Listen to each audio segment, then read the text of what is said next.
Welcome everybody to the Funky Marketing Show. Today I have the great pleasure of hosting Paul Cash. I guess he's not related to all the people with surname Cash that we know, but maybe, you never know. yeah, but he's somebody that's been going deeper into the B2B marketing stuff and the way B2B industry is changing. And this is what we're going to talk about today. So I wanted to start with kind of an overview. I won't go that much into why I'm in B2B. It will just be the intro. Paul will do the talking. But when I was starting Funky Marketing, I was looking at, coming from B2C. I was looking at B2B and it was all like foggy, mystic, no emotions, no feelings, no showing humanity. Companies focus only on features, on themselves, not talking about the problems, not focused on customers. And it was all sort of like all the companies are acting like the decisions are made in a rational way with no emotions included. So I said, okay, there's a huge gap over there. And there are a lot of space for us who, have a B2C background to bring that kind of focus on customers or on people into the B2B. So this is how we started actually Funky Marketing. And I saw that a lot of strategies, a lot of things that work in B2C, work in B2B as well. So I wanted to ask you for the start, is this the way you saw B2B a couple of years ago, or it was a little bit different? Yeah, so I obviously started my journey in B2B nearly 30 years ago. So like most people, it was a happy accident. I fell into a job working for Hewlett-Packard, had no idea who they were, had no real understanding of the technology sector. But like any first job, you learn quickly, and that often shapes your career and your identity moving forward. When I got into my first agency, B2B was still, very much the speeds and feeds product marketing that we've known it for the past 2 decades. But mostly that was due to the fact that technology as a sector was growing massively. And it was the first time that any of us had seen this huge demand for brands like Cisco and Vodafone and Microsoft and Oracle, all back in the kind of early 90s. So there was definitely a fascination with wanting to know what the tech was. And in any early stage market, that is quite an interesting story to tell. But because the tech sector has matured so much over the past 2-3 decades, obviously the way to market to decision makers has evolved and changed as well. And so we've seen this inflection point over the last 10 years, I would say, where we've moved away from this speeds and feeds, performance marketing, rational thinking, logic drives everything, towards this shift where we're trying to connect with people on a higher emotional level, where B2B companies are recognizing the power of their brand, not just their products, and they're changing. But that change, like all things, takes time. And the pandemic has really been an accelerant in terms of how people have had to rethink the way they go to market and how they need to make their brands ready for a post-pandemic world. So the pandemic has definitely been a catalyst for change in B2B. And it's, let's face it, we are 50 years behind B2C. Do you know what I mean? And we're catching up fast. And while the two do have their differences, there is also a coming together of the psychology, the understanding of the human condition, the mind, neuroscience, all those things that are still relatively new to B2B. And that's what makes it a great and exciting place to be. Yeah, I totally agree. And it's interesting kind of to be in the middle of the changes. I think like COVID accelerated everything like 10 years advance. But, I expected some things as like focus on MQLs, for example, like to be changed. But so far, it's going a little bit slower than I expected. Yeah. And in B2B, like companies are bigger, sales processes are longer, there are multiple decision makers involved. So everything is taking much longer than it's B2B. So it's kind of expected, but I also see it's changing. So you actually wrote a book called Humanizing B2B to, I guess, help the transition in a way. So, so we can understand better what's going on over there and how B2B is getting more human. Yeah. And, I wrote the book because, one, I was obviously really passionate about trying to take B2B in a new direction. But also I think that, B2B was missing a philosophy. It's very easy for us to kind of keep jumping to the next big new shiny tactic of B2B, whether it's ABM, influencer marketing, AI copy, whatever it might be. And we got all these domain experts who are really good, but actually trying to put that into the context of the human decision makers and trying to be experts in people first, rather than experts in just the subject matter we're trying to talk to, felt to me that we needed to embrace this idea that B2B needs to reflect the audience more and less about kind of the product. And so Humanizing B2B was my chance to put a blueprint, a stamp down, as it were, around, what I call the 5 principles, which are effectively B2B is about people, not just products. It's about trying to help companies have a purpose that's actioned, not just a purpose that sits as a great statement on a PowerPoint presentation. It's about putting emotion at your marketing core. It's about something I call brand likability, which I think is a huge opportunity in B2B. And finally, it's about trying to use storytelling as your vehicle to really change the way people think about your brand. So Humanizing B2B is a book. It's been launched since April. It's doing really well at the moment, and really excited to see where that goes and trying to get as many people to buy into the concept as possible. Yeah, I agree. Doing my share of helping to promote it. Basically, I wanted now to go back and to tell a little bit about your background before we dive into the 5 principles and everything else.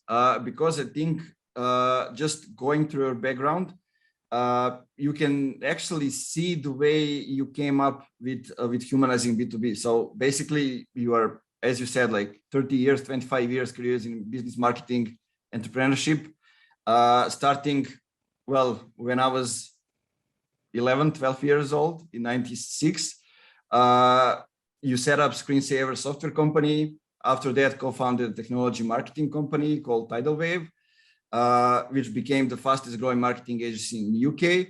And I saw there's an interesting fact that you were offered 90 million pounds for somebody to buy it. So that's probably one of those classic big mistakes that I look at. Yeah, so I was lucky enough when I was in my mid-20s to set up an agency called Tidal Wave that you just mentioned, and we grew that just crazy through the growth of the technology sector in the 90s and the early 2000s, and we were the fastest growing agency in the UK, the 11th fastest growing privately owned company. We couldn't put a foot wrong. It was a crazy ride. And then the dot-com bubble burst in 2002. And with it came a micro recession within the technology sector. And because I ran a technology agency, we felt the full force and brunt of that. So whereas many other agency owners who were doing the B2C never even knew there was a micro recession in the tech space, it hit us hard. And it was, again, like all these things, on reflection, you look back, it was a great learning curve. You have to pivot, you have to adapt, change. It kind of tests your own strength and character and all that kind of good stuff. But when you're in the middle of it all, it's sometimes very difficult. But that was a great experience. And along the way, because we were so successful, we had an offer on the table for 19 million pounds to acquire it. But when you're young and stupid and have never seen money like that, you always think you're worth more. So it's kind of a bittersweet kind of story for sure.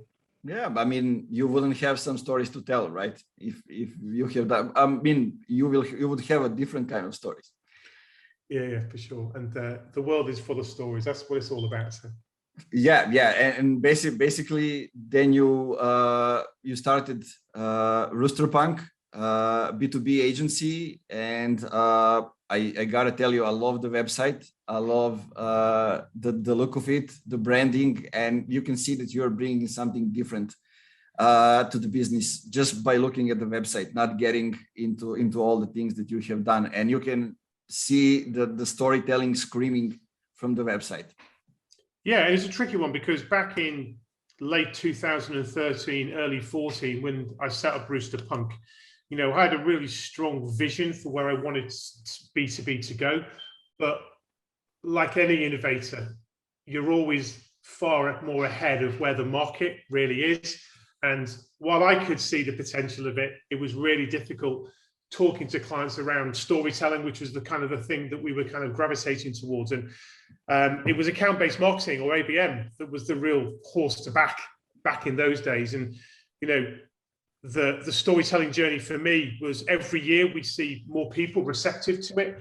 And it wasn't until 2019, you know, almost 5 or 6 years later, before we started to see a sea change, where all of a sudden storytelling in B2B seemed to be very vogue and more people were talking about emotion in B2B. And we started to see a significant uptick in revenues for the agency.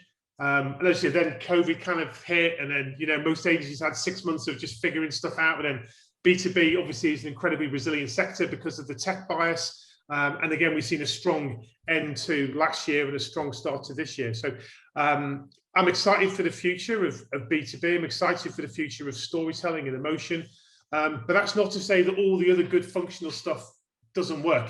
It's just we need to find this balance. It's that very much that yin and yang, you know, within B2B, which is, you know, the top of the funnel stuff is very much emotion driven. And, you know, as we nurture through the funnel, we need to get the more robust fact-based content out there. And at the bottom of the funnel, we need to bring that emotion back out again. So it's just changing the way we think a little bit. Yeah, I mean, you cannot make it just focusing on creative and storytelling on one end and not focusing on data, or focusing just on data without storytelling and creative. Basically, you need both sides to be effective today.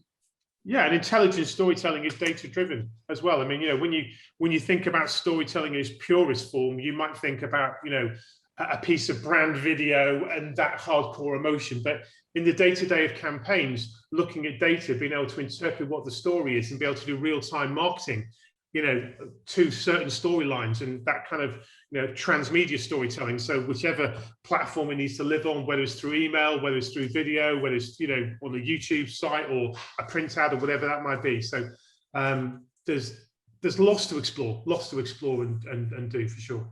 Yeah, definitely. So let's talk a little bit about how the buyers behavior changed, because I think this is what drives the B2B to change as well, right? What are some insights that you have over there related to that? Yeah, so I think, you know, a lot of this is quite popularized, but there is the well-known facts that, you know, most B2B decision makers and buyers, they are 60, 70, 80% of the way through their buying journey before they contact a vendor. And what that means to me is that you better have a strong digital brand presence, your website, the story you tell, because unless you're influencing the way these people think, you're not going to be in that final consideration set at the other end. So it's more important than ever that a brand is represented well through the website, through content, through thought leadership, all the touch points you're getting people to activate and download before they interface with a human being, before they have a salesperson or a consultant present to them. So there's a big job to be done there. I think the decision makers these days are in their mid-30s. You know, they are that kind of Gen Y decision maker. We're seeing the Gen Z come through as well, and they are just a little bit more compassionate, generally speaking, in the way they think about the world and the planet. And I think that means that they are more receptive to certain ways of companies who have a strong sense of purpose, you know, who have a strong employee culture. I think they buy into that a lot more in the brands they want to work with. And on the flip of that, in the USA and the UK specifically, we are now seeing the average or the median age of a person being 40 for the first time ever.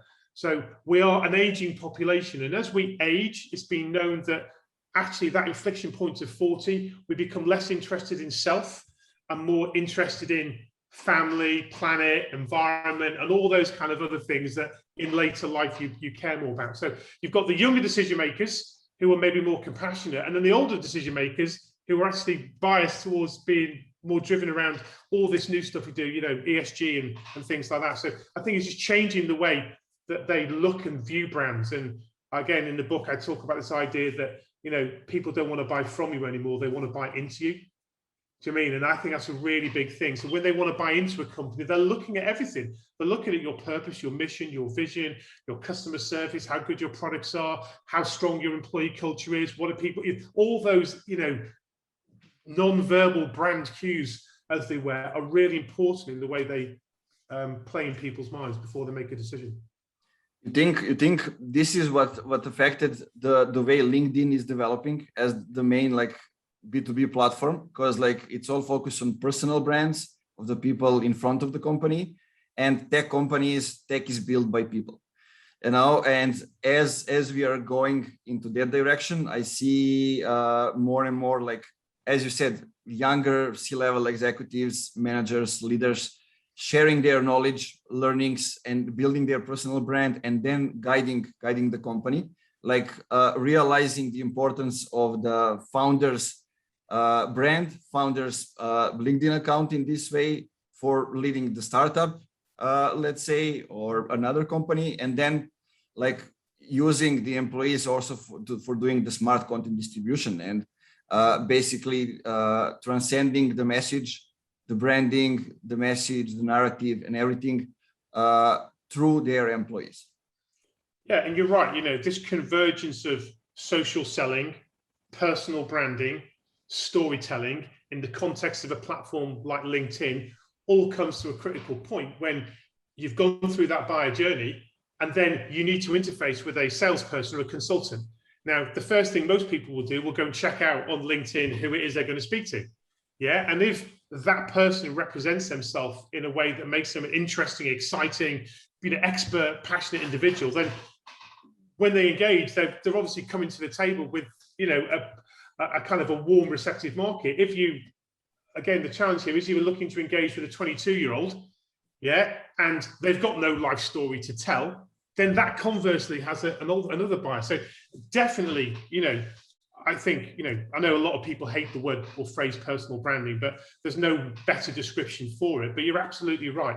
How people show up now through social media on LinkedIn is a real powerful way to be able to influence buyers and decision makers. And, I speak from a point of view where, I'm an author, I've got a business, I'm in that consultative selling kind of zone. And, my LinkedIn profile is really important to me. And I'm sure it has an influence on the people who want to engage and work with me or Rooster Punk. Yeah, definitely. Let me ask you. So I get it how the change is happening for the companies that are just starting or have the younger leaders. But what about those that are here in business for 20 years, where people have learned to do marketing in a different way, to do sales in the old ways? How can we impact them to change and to get to more human approach? How do we get into that? Yeah, I think it's a good question. I think part of the challenge is not necessarily trying to change the minds of those people who don't want their minds changed. There is always a certain amount of marketeers out there who embrace the new, who want to have an always learning mentality and attitude. And for those individuals who are still conscious about growing their career and learning, then they're always going to be finding new things to add towards the core stuff that they know works for them. And I think at this point in time, storytelling is one of those additive things that people are arriving at and go, right, how do I make this work? I'm happy to experiment with it. And maybe over the next decade, we'll start to see storytelling being core in the future. But at the moment, it's still around the edges for a lot of people. So I think it's definitely an education phase that we're in. And the more case studies are out there, the more agencies, I know lots of agencies talk about storytelling, and it's become a bit of an overused word, I guess, to stick on your website and say we do storytelling. But there is a lot of good science behind it for the agencies who do it well. And I'm sure there's lots of clients who have seen tremendous results off the back of doing this vis-a-vis a traditional marketing campaign. So in my view, storytelling is story selling. Do you mean I love that little cliched phrase to a large extent, because when you connect with people on that emotional level, it does have an impact. Definitely. And the way I see it, the change is also happening in the way that that companies are seeing what marketing is doing. So it was, they're getting us MQLs, or they're creating events, doing webinars and getting us MQLs so salespeople can call them, right?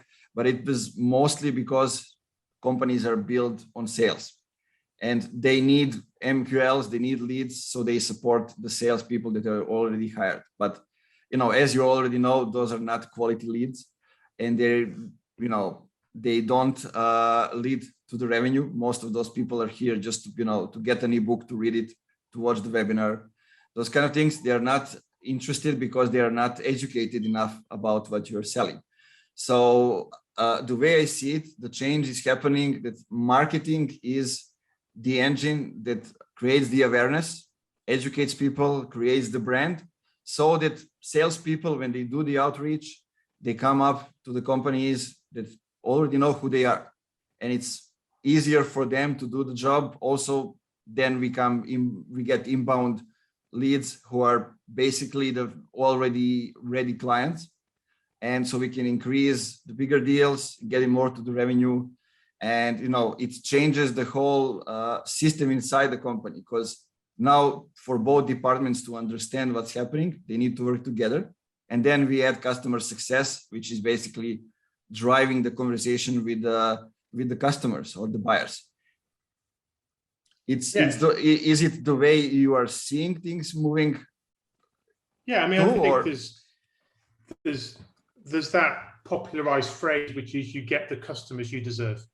Do you mean? And, you know, for brands who constantly mine Google alongside every one of their competitors, they get a certain type of customer. The more fickle one, the more price conscious one, the probably ones who are going to switch, the ones who are going to be less loyal.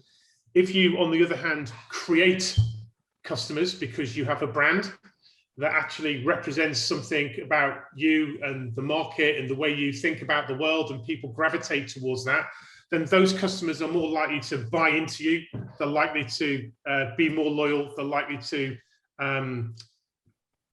or you're able to charge a higher price to them, etc. And I think some of this is borne out in data. And obviously, you know, the best salespeople are actually order takers. Yeah, they're not salespeople. You've created such a great brand in market that people are knocking on your door, and all sales are there to do is to kind of, you know, sign off the paperwork. You know, the hard end of sales, when you've got to go out there and you've got to work hard to be able to turn an opportunity into a sale.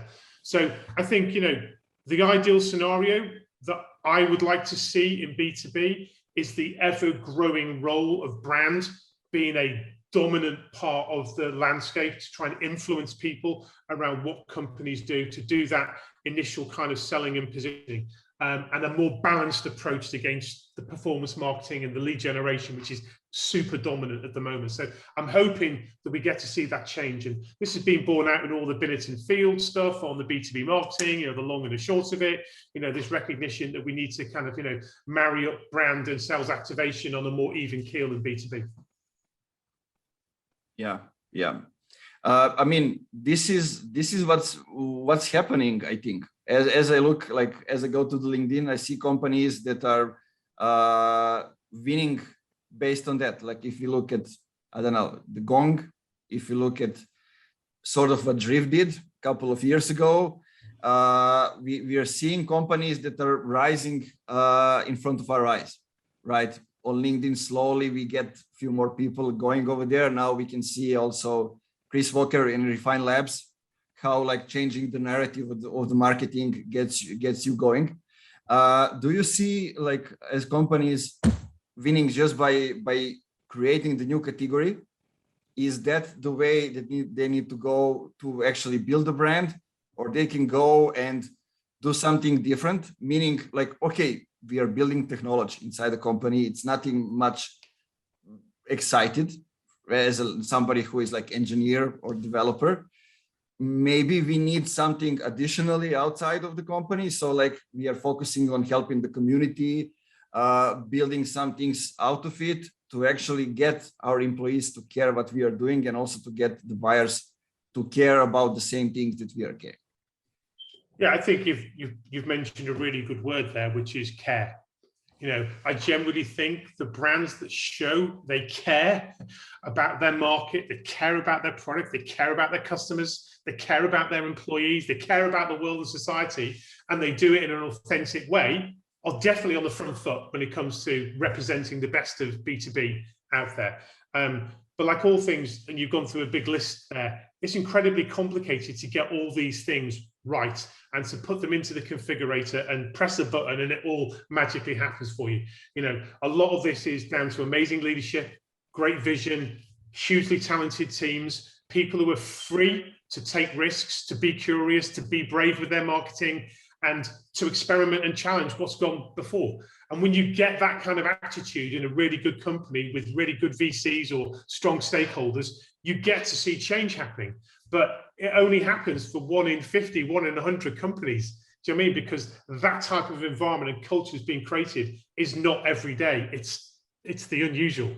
And that will always be the case. We're never going to get every company being able to embrace this stuff, because it's as much about the leadership and the culture behind it as it is the tactics of what we're talking about. And you mentioned Drift, and David Cancell's a great leader. He's very visionary, and he's built an amazing company. Yeah, but I remember them because it's how I found out about the importance of doing things that won't scale. Because basically, when I was working as director of operation in another agency, we bought a book, Conversational Marketing.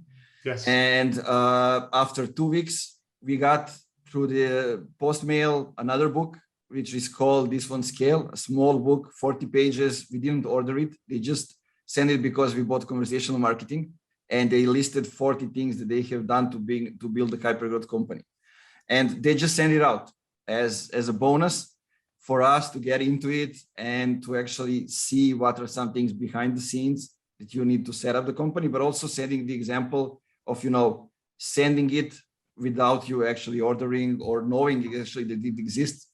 So how did they get your data? How did they know you bought the book?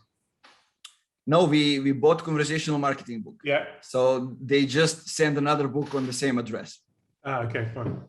Yeah, so it was kind of like a bonus added value. Yeah. And it was interesting at the time because I was trying different things. I was trying to get involved people from the agency back at the time to, because I saw that employees of the company will be the biggest influencers of that company. When we lost the news feed of Facebook, when the algorithm changed and all those kind of things. But I realized I don't have the right people, because it's not me who needs to tell them you need to go out there, start posting, build a personal brand, those kind of things. But I need people in the company who will come with that mindset. It's up to them, not up to me. If I tell them to do it, it's going to last for 2 weeks maybe, and that's very tense. So it's also about one thing that you mentioned is so the founder having the vision and coming in with the right values, then bringing in people who have the same values, and then it builds up as you bring the people. So and it's extremely important if you want to go in direction where everything is going. Yeah, and I think also there's an incredible maturity that a lot of people have in marketing these days, which is they're prepared to take a creative risk, to do something that actually is going to create real attention and stand out in the market, and not always revert to that conservative baseline, which is very common in B2B. And I think that plays out to a maxim that I talk about, which is it's more important to be interesting than it is to be right. Every brand will make the right argument while their company should be the one you choose, but it's the ones that interest us are the ones that kind of the starting conversation happens. So being interesting in B2B, because let's face it, it's a battle for attention out there. There's thousands of brands in fintech and normal tech and edutech and B2B. There's money from VCs or wash in every category. It's incredibly noisy, and if you're a buyer or decision maker, you want a simple life. Do you mean you want brands who, when they show up, it's clear what they do. You can get a real pulse check on the kind of company they are, and anything that gets in the way of that, in terms of brands that are just too complicated to understand, they just get pushed to the side. So is that the right direction? So clarity and consistency for the brands. I think, yeah. I mean, consistency less so. Yes, if you're a big blue chip, consistency is an important factor. But I think inconsistency, and I mean that in the nicest way, just trying to do curious and weird and odd things with your brand that create that glitch effect where people just stop and go, I didn't expect that. I think that's a real powerful technique in all forms of marketing, B2B or B2C, and sometimes consistency can get in the way of that. So I think experimentation, doing unusual things, stuff that your brand shouldn't do is the kind of stuff that's going to make you interesting and grab people's attention. But it all gets back to having a culture in marketing in the business that, is brave and courageous and, wants to push boundaries and try new things and, finds that nice middle ground of doing the business as usual stuff as well. Yeah. Oh, we said a lot of things. Yeah, we went into a lot of directions. So thank you for this. Anything you would like to say for the end? Any message you want to send to people, something that we maybe didn't say? No, I would just say, if you're a B2B marketeer, it's an incredibly exciting time. I know that we all feel that the category is growing and changing and evolving and adapting. And, it's always good to get different points of view. The book Humanizing B2B is just one direction of travel. It's not the only direction of travel, but if you're interested in that, the book's on Amazon, go and take a look at it. It's got some great reviews, and feel free to connect with me on LinkedIn. Yeah, guys, listen to Paul, do that. I'm waiting for mine to arrive. I think it's going to arrive on Monday. Okay. It's been some kind of a delay. Yeah, that's it. And there's a rooster as well on the front page. We've got the rooster on the front page. So myself and my business partner, James, we actually got our fingerprints done. And then we used the fingerprints to create this rooster motif on the front. So it was our expression of humanizing in the best way we could. So there's a little story behind that. Yeah, that's it, guys. The Paul said at the beginning of the book that there's a meteor coming to hear us that will change everything. And I'm looking forward to it, to be honest. I think that it's time to change and we need to do our part to make the change happen. Yeah, great to speak with you. Thank you. Likewise, guys, thanks for being here. Make sure you follow Paul on LinkedIn. Make sure you buy a book. I'll add links below so you can go ahead and directly follow him and buy a book. And see you on the next episode.